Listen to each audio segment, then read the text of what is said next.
Good afternoon from the beautiful Hayden Clark Alumni Center here on the Hilltop. We're in the soaring BUAA President's Room on the second floor. I'm PJ Thompson, Associate Director of Alumni Relations, and on behalf of Bradley University Alumni Association, I want to welcome you to today's program. Before I introduce our speaker, just a couple of reminders. To view the webinar in full screen, click on the icon in the bottom right of the video screen. You'll need to toggle back to the partial screen to submit a question. Enter your questions or comments in the chat box in the lower half of the screen and submit. Please don't wait until the very end to submit your questions. We want to make sure we allow ample time at the end of the presentation to answer as many of your questions as possible. At the conclusion of the program, you'll be asked to complete a brief evaluation to help us serve you better in the future. Please jot down the URL and send us your feedback. It is my pleasure to introduce our speaker today. Brad McMillan is the founding executive director of the Institute for Principled Leadership in Public Service. The Institute for Principled Leadership in Public Service at Bradley University, launched in 2007, is producing a new crop of ethical, bipartisan, and civil public servants to lead our nation. Before joining the Bradley team, Brad served as Chief of Staff for our former Congressman and current Transportation Secretary, Ray LaHood. In 2009, Brad was named the Illinois Reform Commission tasked by Governor Quinn to find ways to clean up state government. He has a Juris Doctor degree from Southern Illinois University School of Law and a BA degree in Political Science from Illinois Wesleyan University. This is the third professional development webinar brought to you by our Alumni Association. Today we'll discuss the important topic of leadership lessons that can be learned from the rich experiences of homegrown role models like President Lincoln and Reagan, Bradley alum U.S. Secretary of Transportation Ray LaHood, U.S. House Minority Leader Bob Michel, and Congressman Aaron Schock. Brad, these leaders have demonstrated that principled leadership really pays, haven't they? They sure have, PJ, and I find it amazing, all of the great national leaders that have come out of such a small geographic circle surrounding Bradley University and Peoria, Illinois. And we're going to start off today's webinar by showing a video which captures this rich legacy of principled leaders that have come from Central Illinois. In 2007, Bradley University and the Dirksen Congressional Center joined forces to launch the Institute for Principled Leadership in Public Service on the campus of Bradley University in Peoria, Illinois. The Institute's mission is to become nationally recognized for educating and training bipartisan, ethical, and civic leaders for successful careers in public service. Located in America's heartland, Bradley's Institute has an incredible legacy of principled leadership that serves as its foundation and as a role model for future generations. Indeed, the rich black soil of Central Illinois has produced a remarkable crop of principled public servants who have risen to national prominence and have had a profound effect on our country and our world. The following principled leaders all have deep roots close to Bradley University's campus. Abraham Lincoln served the Peoria area in Congress for one term, from 1847 to 1849. And on October 16, 1854, he resurrected his political career with his brilliant Peoria speech, laying out for the first time publicly his objections to the extension of slavery. During Lincoln's impassioned 3-hour speech given on the Peoria courthouse steps, he stated, "Slavery is founded in the selfishness of man's nature, opposition to it in his love for justice." Hailing from Havana, just down the Illinois River from Peoria, is the home of U.S. Senate Majority Leader Scott Lucas, who served as chairman of the Democratic Conference and was instrumental in the re-election of President Harry Truman in 1948. From nearby Pekin, U.S. Senate Minority Leader Everett Dirksen played a pivotal role in securing the support of 25 of 33 Republican senators to pass the landmark 1964 Civil Rights Act. In his eloquent speech on the Senate floor, Dirksen stated, "I trust that time will never come in my political career when waters of partisanship will flow so deep as to obscure my estimate of the national interest." Ronald Reagan worked his way through Eureka College, and his Midwestern values served as a strong foundation for his historic public service career.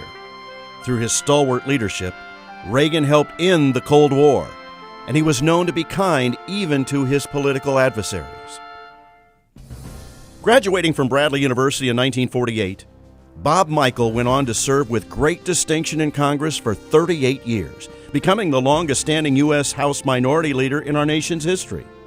Michel's bipartisan and civil leadership approach is legendary, and he is credited for shepherding President Reagan's policies by reaching across party lines. Michel firmly believed that the House floor was a place for reasoned debate among colleagues equal in dignity. As Michel stated, "It has always puzzled me that in Washington we have no public vocabulary to describe civility. Listening with care is better than talking in sound bites. Peaks of uncommon progress can be reached by paths of common courtesy."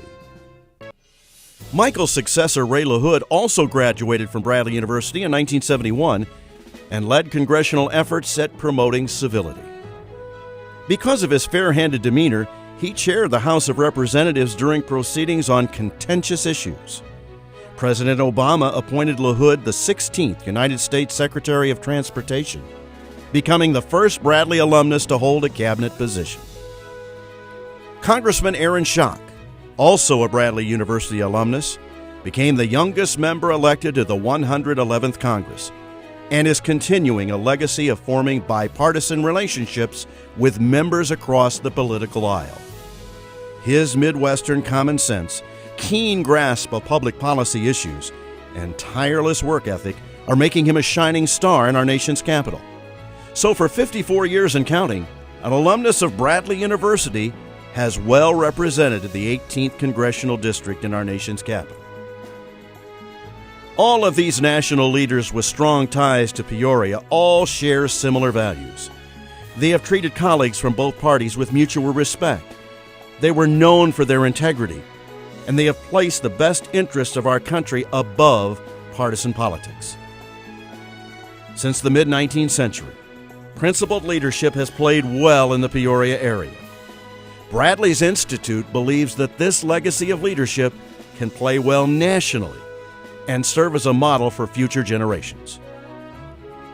Through the Institute's National Public Policy Symposiums, curriculum, and visiting speakers program, we will educate a new crop of principled leaders to serve our country and our world.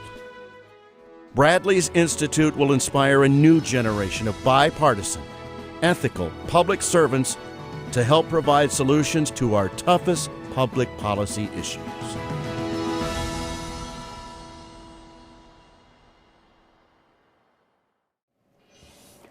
I hope you enjoyed watching that video. We have participating in today's webinar Bradley alumni from 23 different states and Greece. And so through the wonders of technology, we're able to reach out to all of you today. And I hope you will agree that having that many national leaders come from such a small geographic circle around Bradley University is truly impressive. And so for today's webinar, what we're going to do is we're going to talk about leadership lessons that we can learn from some of these great national leaders that have come from Central Illinois. And one of the first and most important lessons that can be learned from these leaders is that respectful relationships matter. And we'll be going through a PowerPoint as I'm talking with you today. And one of the first important relationships that I want to talk about is that of U.S. Senate Minority Leader Everett Dirksen and President Lyndon Johnson. And if you're looking at the PowerPoint, it's the top corner picture of Everett Dirksen shaking hands with Lyndon Johnson. The history there is that when Everett Dirksen was minority leader in the U.S. Senate, Lyndon Johnson was majority leader. And after a long day of activity on the Senate floor, they would go back to each other's offices and they would meet. And they became quite good friends. And I joke that they would partake from their well-stocked liquor cabinets of a glass or two of whiskey.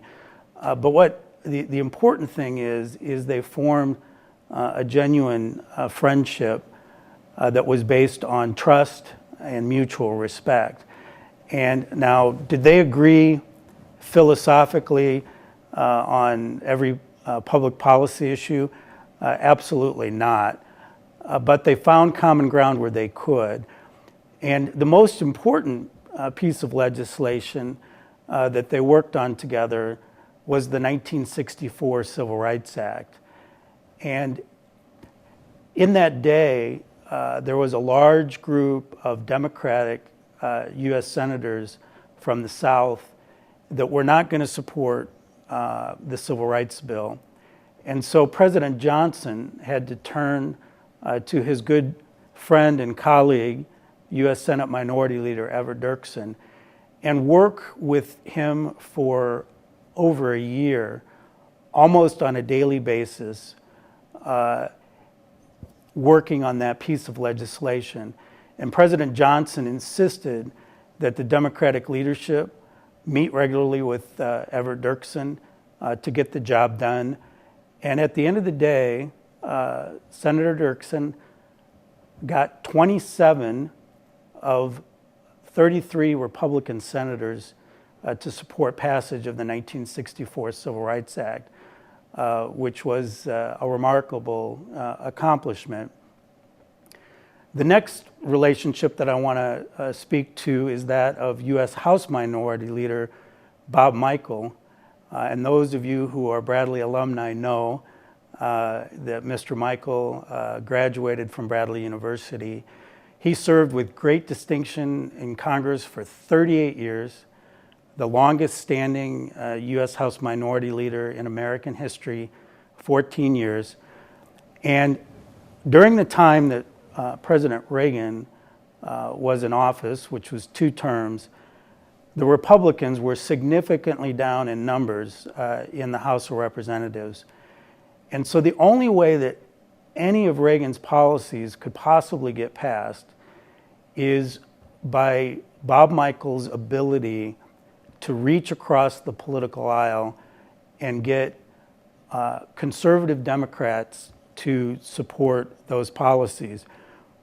And the important relationship that existed was between Bob Michel and U.S. Speaker Tip O'Neill. Now, I've got to tell you a story going back to my days in college. When I was a senior in college, I was interning for Bob Michel out in Washington, D.C.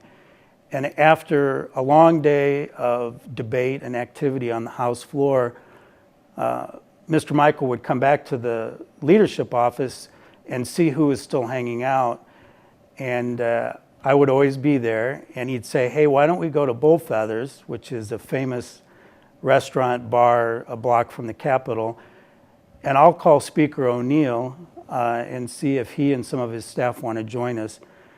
So I, as a 21-year-old young man, would go into Bullfeathers with Bob Michel, the Republican leader, and Tip O'Neill, the Democratic leader, and they would share a meal. And again, they had a true friendship. They really enjoyed each other's company. And again, they didn't agree on all public policy issues, but they found a way to work together for the good of the country. And so I know those of you that are watching today, you may or may not be in public service. You may be in a small business or in a large company. but forming constructive, positive working relationships is extremely important. And so that's leadership lesson number one that we can take from some of these great national leaders. The second leadership lesson that I want to talk to you about today is the idea that focused priorities lead to success. And it's extremely important, no matter what your occupation, no matter what your career, to set a short list of very clear priorities that you're going to spend your time on. And another important thing to consider is, what are your areas of strength? Because you want to focus your energy and your time on areas that you're strong in. And when I look at some of the great national leaders that came out of Central Illinois, obviously Abraham Lincoln jumps to mind. As the video said, he used to serve the Peoria area in Congress for one term before he became our greatest president. And during Lincoln's presidency, he was focused like a laser beam on the importance of preserving the Union and ending slavery. And all of the decisions and all of the time that he spent was focused in that narrow but very extremely important area. And then President Ronald Reagan went to Eureka College just across the river, has strong Central Illinois ties. I think he's one of the best examples of a presidential leader that had a very short list of priorities and really focused all of his time and energy in those areas and didn't get distracted. And one of those areas that he focused a ton of time in was in ending the Cold War, and obviously during his second term, he was able to get that accomplished. The other example that I've already briefly alluded to was Everett Dirksen and the role that he played in getting the 1964 Civil Rights Act passed. He was a master legislator, and he wanted to make sure that legislation was done in the best possible way.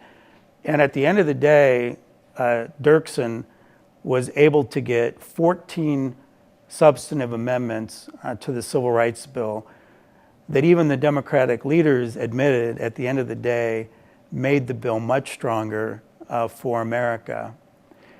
Now, I've also had the great privilege of working for both Congressman Michel, Congressman LaHood, and I've served as a close advisor to Congressman Schock.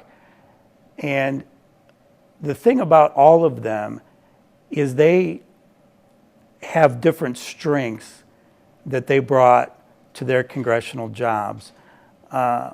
Michel was great at forming these relationships across political lines and did a fabulous job as minority leader for 14 years.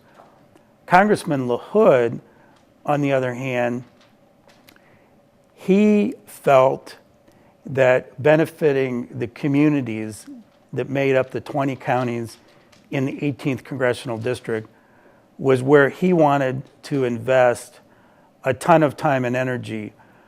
And if you haven't been back to the Peoria area lately, his fingerprints are all over the new Peoria Riverfront Museum in downtown Peoria.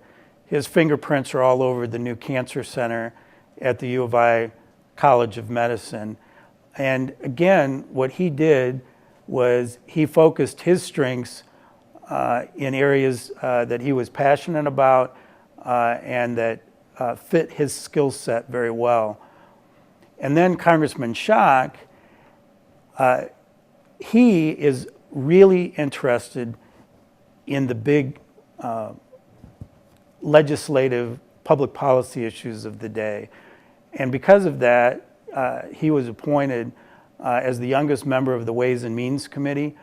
And that committee is the committee that will look at rewriting the tax code and entitlement reform. And so Aaron has focused a lot of his time and energy on specific legislative priorities. So they've all been very different. But the point I want to make is they've invested most of their time in their areas of strength. And I would recommend to you that in your own professional careers that you invest the majority of your time in areas that you're strong in. And then you can delegate other responsibilities that you might be weak in to others in your organization. Now, the third leadership lesson that I want to speak to you about today is the importance of encouragement and optimism in inspiring others that you work around and that you serve with. And I actually have my own personal goal of each week I try to make sure and write a letter of encouragement to at least one person in my sphere of influence. I think encouragement is a great leadership principle that can motivate and inspire others. And Abraham Lincoln, looking at his example, he was known for going and interacting with the troops on the field. He would go and meet one-on-one with the soldiers to try to inspire them and encourage them. Abraham Lincoln was probably our most accessible U.S. president ever. If you wanted to have a meeting with him in the White House, he would welcome ordinary citizens to come in and meet with him one-on-one. And so I think that is a great leadership characteristic to follow. And my former boss, Ray LaHood, who is now in President Obama's cabinet and served with great distinction in Congress for 14 years in Central Illinois. The one thing that I always remember about Ray is he treated everybody with kindness. And again, it didn't matter whether you were at the CEO of a company or if you were a custodian that worked in the federal building where our congressional office was. He tried to treat everybody that he came in contact with kindness. And it's a quality that I'll always remember about Ray LaHood. And another way that you can show encouragement and spread optimism is through positive communication skills that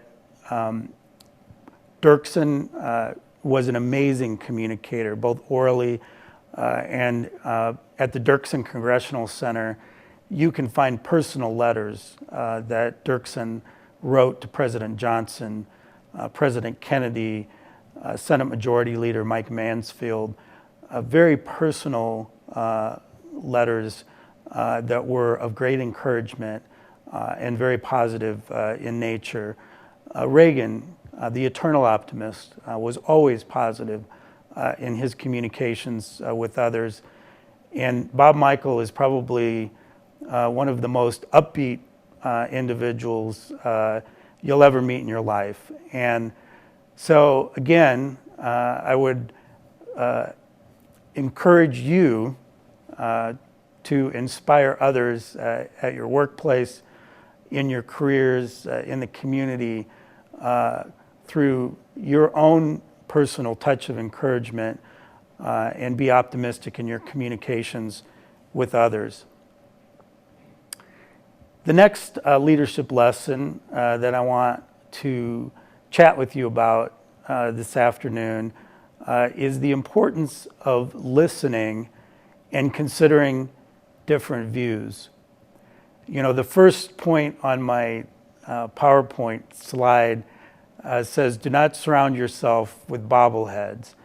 And what I mean by that is don't surround yourself by people that are just going to be yes people, that are going to agree with everything that you have to say, or are on the same page with you with all of your views.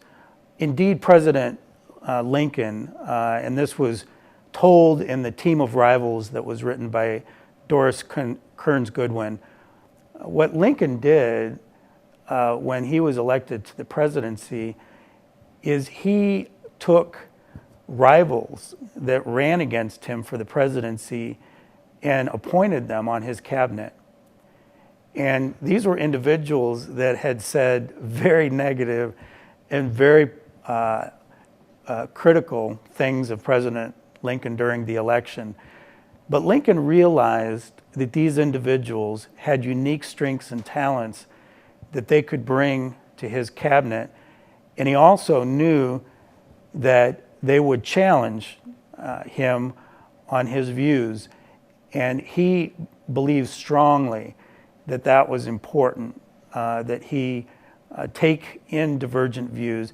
And many times it changed his way of thinking. And some of these former rivals would give recommendations on changes to his inaugural speeches and some of the other famous speeches that Lincoln made. And Lincoln would not only listen to them, but he would actually follow their advice. And so I think that's another great leadership example. And Bob Michel,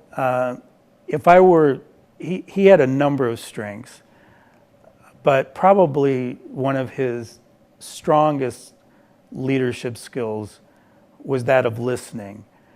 And again, when he was minority leader and Reagan was president, he had to convince a number of people from across the political aisle to support Reagan's defense policies that helped end the Cold War, Reagan's tax policies. And one of the ways that Michel was able to accomplish that is that he would listen very carefully to the concerns and ideas that these members of Congress from the other side of the aisle would have. And many times he would adopt some of their views, and in the end, they would find a way to compromise and get these important pieces of legislation passed.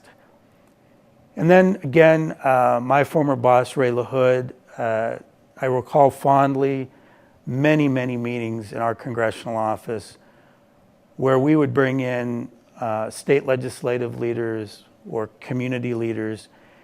And Ray always had a way of conducting meetings where he would let everybody around the conference room table share their comments, their views. And then at the end of the meeting, Congressman LaHood would sum up the remarks that were made at the meeting, and then provide great leadership and guidance on how to move forward, whether it was with a community project or whether it was with a public policy issue. And he just did a fabulous job of listening and considering other people's views as a part of his leadership in Congress. And I know he's using those same leadership skills as U.S. Secretary of Transportation out in Washington, D.C. And the final leadership lesson that I want to speak to you about this afternoon is how humility in leadership attracts followers. I believe firmly that leaders should be quick to admit mistakes. And I also believe it's very healthy for leaders to acknowledge that they don't have all the answers. Who really has all the answers when it comes to healthcare? Who really has all the answers when it comes to immigration policy? Who really has all the answers when it comes to what do we do about our debt and deficits? Nobody, in my view, has all the answers. And so admitting that you can learn from others and that you don't have all the answers, I think is a great leadership characteristic.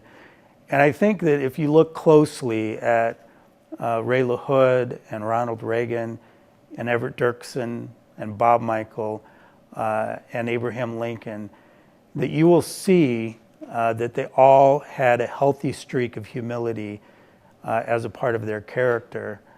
And I'm planning it someday here at Bradley to teach a course on humility in politics.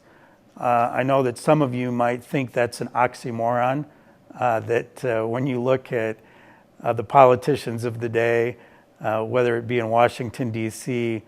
or Springfield, Illinois, that there doesn't seem to be an abundance of humility. But I would argue that some of our greatest leaders and some of the leaders that we're talking about today showed a good deal of humility in the way they conducted themselves. And so, again, at your workplace, in your business, in community organizations that you serve in, even with your family, I would argue that quickly admitting mistakes, recognizing that you don't have all the answers, is a good leadership lesson that you can apply in your own workplace and home and at home. Now I'm going to, before we get to the question and answer period as a part of today's webinar, I want to speak briefly about the activities that are taking place here at Bradley and the Institute for Principled Leadership in Public Service. And what we really are trying to do is train and develop the next generation of ethical, bipartisan, and civil public servants. And there's a number of ways that we're going about this. First, we teach classes under the leadership minor, and at Bradley you can be majoring in any field and include a leadership minor.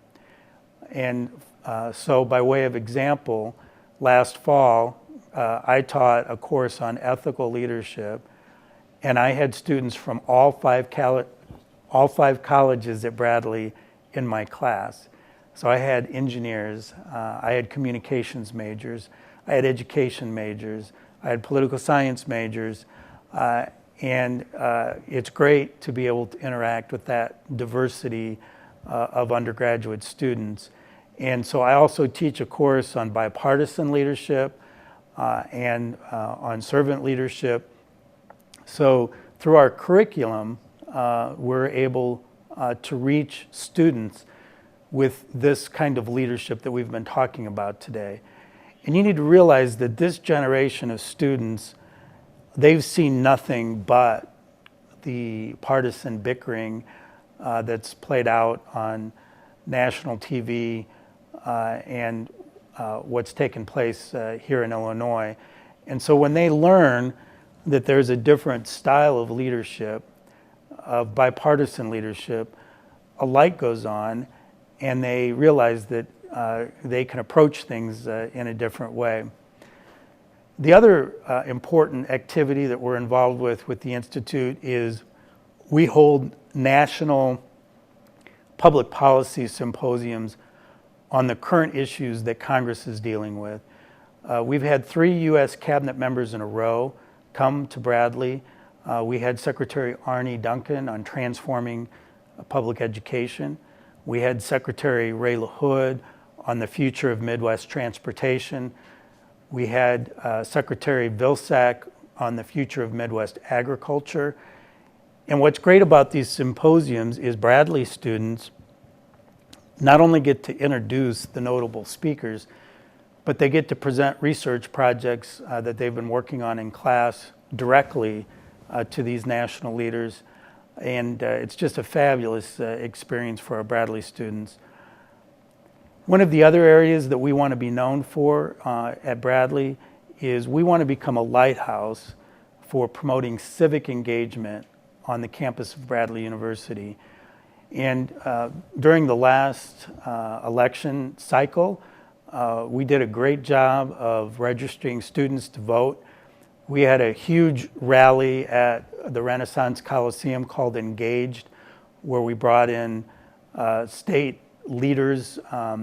Actually, Lieutenant Governor Sheila Simon came and not only spoke to the students, but her bluegrass band, Loose Gravel, played some mean bluegrass music for the students' enjoyment. We had faculty bands perform. We had student bands perform. We want this to be fun. We want the students to understand that being engaged in our democracy is not only important, but that it can be fun. And one of the other areas that the Institute has been involved with, and as PJ said in my introduction, I was asked by Governor Quinn to be on the Illinois Reform Commission.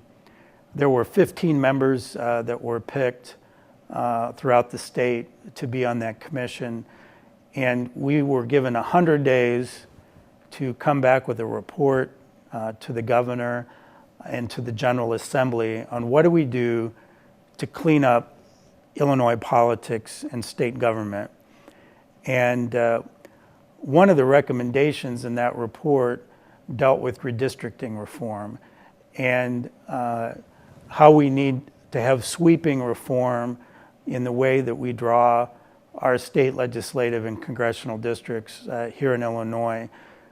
Currently, the process is that a few legislative leaders in the dark, behind closed doors, with no transparency, get to look at your voting history and get to draw either safe Democratic or safe Republican state legislative and congressional districts. We have 98% of incumbents in the state legislature get reelected. And so what the commission recommended was to turn this over to an independent bipartisan commission, full transparency, and the commission could not look at your voting history and drawing the maps. And while the reform did not happen the last go-round, there are reform groups that I'm involved with in Illinois that are about ready to launch a citizen-led petition drive to change the redistricting process. And we hope to get this on the 2014 ballot so that we can finally change this flawed system in Illinois. We firmly believe that there will be no fundamental change in Illinois until we have good redistricting reform. And so you'll be seeing, those of you in Illinois will be reading a lot about this effort. And again, in all of these activities, we engage Bradley students to be actively involved and to participate. So those are some of the activities that we're involved with as far as promoting good government in the state of Illinois.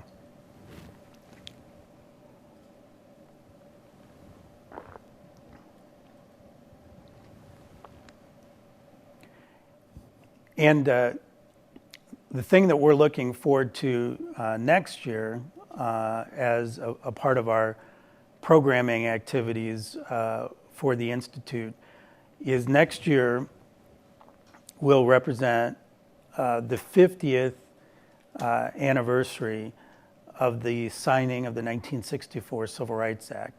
So we are planning a number of big activities on campus next year focused on celebrating civil rights and the passage of that act.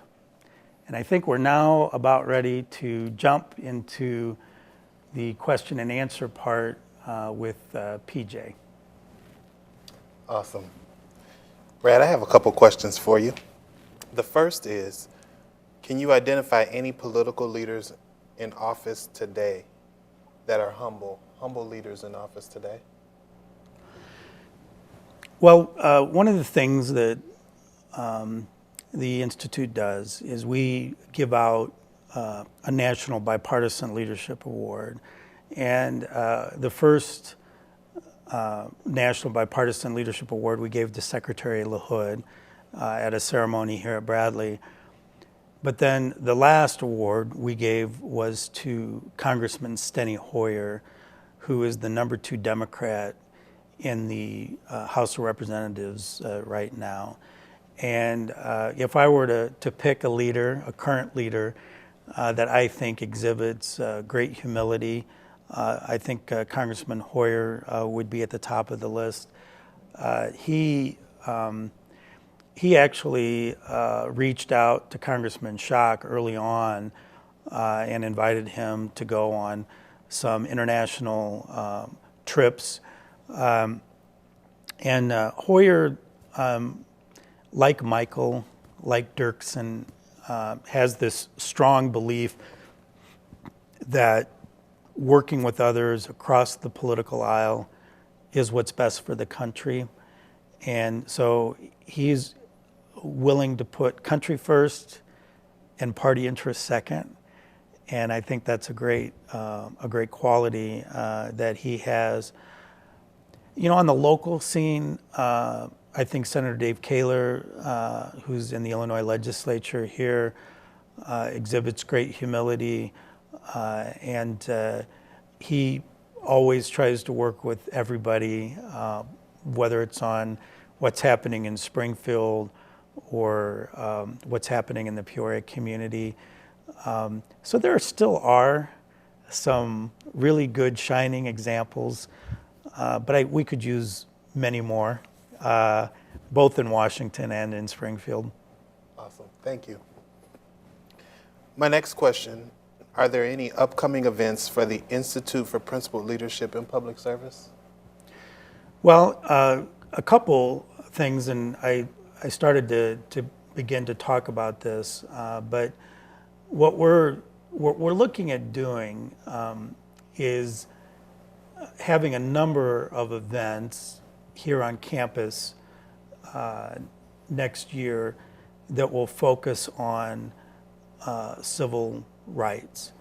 And the first thing that we want to focus a lot of attention on is the passage of the 1964 Civil Rights Act. And I think a lot of people forget the pivotal role that Everett Dirksen played in getting that incredibly important piece of legislation passed. So, and I can't really spill the beans, but let's just say that we are planning to invite the highest national speakers possible to come to Bradley's campus to celebrate the 50th anniversary of the passage of the Civil Rights Act.